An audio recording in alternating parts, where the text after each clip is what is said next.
Hello everyone. Today we're going to talk about words. And words can be like confetti.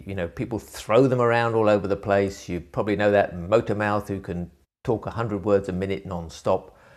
And we live in an information age, and basically what information means is more words, and we can feel inundated with words.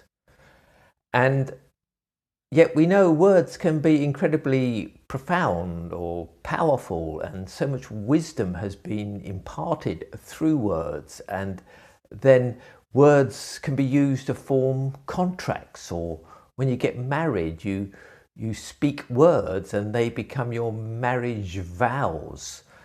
And so words have an enormous range of usage. But what this is talking about is saying, can we go a step beyond words to the reality that they are referring to? Because in terms of ultra intelligence that we are immersed in everywhere we look, there seems to be an enormity attached to most words. But because we just use it as a word that can be thrown around like confetti, it can be missed. So for example, I'm called Jerry, and that's my word. I could even carry it around like a label and saying, look, this is me.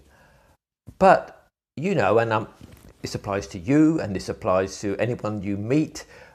We all have a name, that's our word.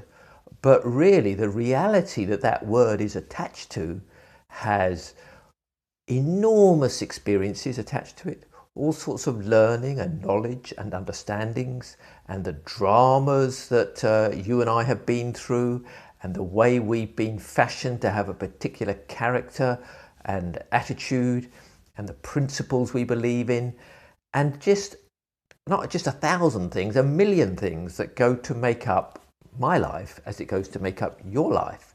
And anybody else has an enormously rich story to tell that can be summed up in one word. And so words can make you miss the enormity that they are actually attached to. And so let's take a word that I think we're all very a live wire to, as an example, respect. That's, I respect you, or I respect what you're saying.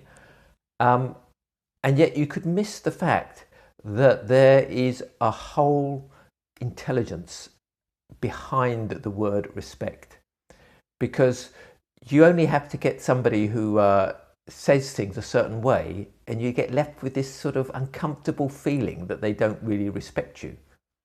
Or somebody else, says an innocent something to you, and you just feel the respect coming through, and it completely alters the attitude and what feels possible. And it can be just somebody says hello to you, like hello, and you feel I didn't feel too much respect there. But somebody else goes hello. I'm not doing it very well, but you get the idea. You just detect the respect, and it can be incredibly subtle, but people pick up on it straight away. I mean, what is the technology that enables somebody to pick up on the slight innuendo of respect? Because people will kill you for it. It's that important in a person's life. You disrespecting me? You not respecting my lady? Come outside. And they'll fight to the death sometimes. It's that potent a reality that we sum up with the word respect. And just imagine if we had the eyes to look inside at what that dynamic of respect looked like. A bit like if you had the eyes to look inside the motherboard of a computer to see, oh, that's how it all works. I mean, God knows how a computer works, but it's almost like God knows how respect works. And yet, if we could, it's very consistent. It's got distinct properties. You recognize it immediately. And, somebody can say hello to you, and it's full of warmth. And that opens up lots of possibilities because there's a feeling of warmth there. But warmth and respect are very different. They're not, you can't just swap them over. And so they are very distinct worlds unto themselves. And what this is saying about our future is we can start to not necessarily get wrapped up in words, but get wrapped up in the reality that a word is referring to.